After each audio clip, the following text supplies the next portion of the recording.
So here we are at the well which made Stagecoach Vineyard possible. Many other winery and vineyard owners had looked at this magnificent piece of property and had decided that it was unplantable because nobody had really found sufficient water here to grow all these grapes. So I found one of the better water-seeking geologists in the United States, and he came out here and he found 5 spots, and he said there were volcanic fissures up between 200 and 300 feet down in the ground, and we should drill test holes in all 5 spots.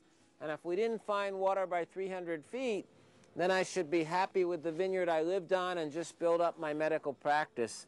As you might guess, we didn't find water by 300 feet, and the geologist said, well, no sense thinking about a vineyard there, just give up on this property and see more patients.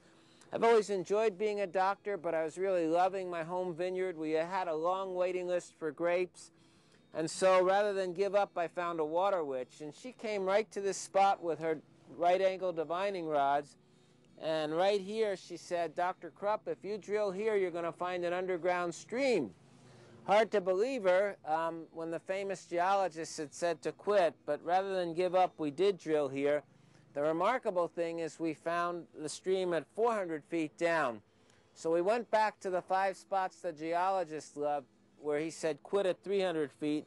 We drilled them all another 100 feet, and all 5 of them had water. So we had this great well, which averages about 100 gallons a minute, and 5 more, and that made the planting of 600,000 grapevines possible and allowed us to complete the purchase of the property.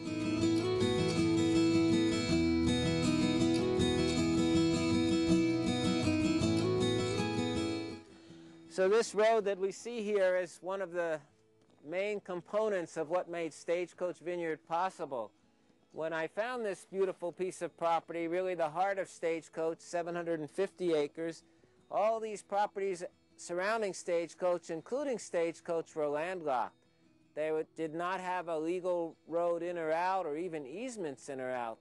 So it took us a year of negotiating with 26 different nearby property owners to each grant mutual easements to each other and to do road construction and road maintenance agreements.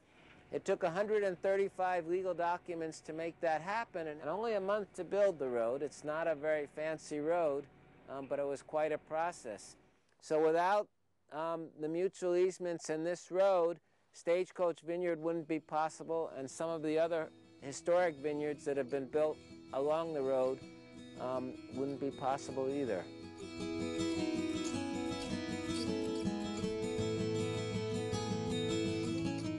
One of the challenges in creating Stagecoach Vineyard was to deal with these rocks. When you look at the brush, it doesn't look too intimidating, but when you start to clear the brush in order to make it ready to plant grapevines, you find lots of rocks, big and small. We have found over 500,000 tons of rocks, about 1 billion pounds, to plant 500 acres of grapes here. And as the bulldozers clear the ground, we find lots of rocks, some of which we can pick up and move, some we can push to the side, and others which it has become necessary to blast with dynamite. After we move the big rocks out of the way, then we'll come through and rip the soil and add amendments to the soil. And at that time, we'll be picking up lots of little rocks, mostly by hand, some by machine, and we'll get them out of the way. Then, believe it or not, there's still quite a few rocks underground. So as we pound the stakes into the ground to support the watering system and to support the grapevines, because they're vines, they'd flop without the trellis, we hit more rocks. So it's a challenging place to plant a vineyard, but it's worth it. Once the roots and a lot of the rocks are out of the way, the rocks that remain in the thin soils really create great drainage for wonderful wines.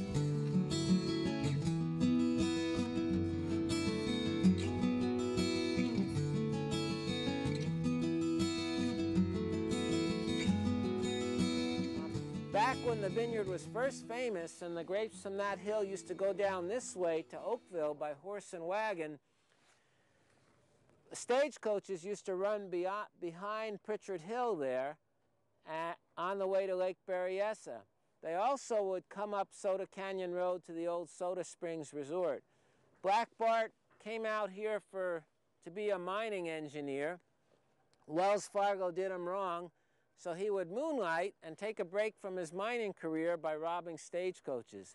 He actually robbed one stagecoach on its way to Lake Berryessa behind Pritchard Hill, which is the top of our vineyard. Black Bart often dressed up for his regular career as a mining engineer, and so at the sites of one of the robberies, he dropped a handkerchief with his laundry ticket number on it, and that's how they caught him. Black Bart was a poet, would often leave an original poem at the site of a robbery, never really needed a gun to accomplish his robberies. He was a pretty clever robber. My brother's name is Bart. He's a partner in the wine business in the vineyard, but nobody could believe it because he lives in New Jersey and in Florida. So when we chose the name Black Bart, we had him sign the back label, and now everybody believes he's really part of this. In the year 2000, we planted Syrah in a few choice, rocky, south-facing spots. We used a northern Rhone approach to Syrah, which is to blend a little bit of Viognier in with the Syrah, or better yet, to co-ferment the grapes together. And so the wine has both some of the high notes and beautiful aromatics from the Viognier, and really the solid middle and the wonderful low notes and foundation from the Syrah.